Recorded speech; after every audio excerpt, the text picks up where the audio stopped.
ગુજરાતમાં એસઆઈઆરની કામગીરી શરૂ.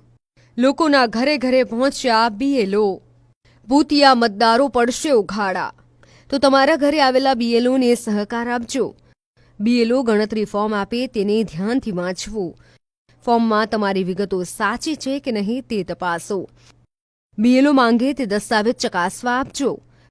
ફોર્મમાં તમારે ભરવાની વિગતો ધ્યાનથી ભરજો. ફોર્મ ભર્યા પછી બીએલઓ પાસેથી રસીદ અચૂક લેજો. બીએલઓએ આપેલી રસીદ સાચવીને રાખજો. 4 ડિસેમ્બર 2025 સુધી બીએલઓ ઘરે ઘરે જઈ ફોર્મ આપશે અને ફોર્મ ભરાવશે. 9 ડિસેમ્બર 2025ના રોજ ડ્રાફ્ટ મતદાર યાદી જાહેર થશે. 8 જાન્યુઆરી 2026 સુધી દાવા અને વાંધા અરજી કરી શકાશે. 31 જાન્યુઆરી 2026 દાવા સામે ચકાસણી અને સુનાવણી થશે.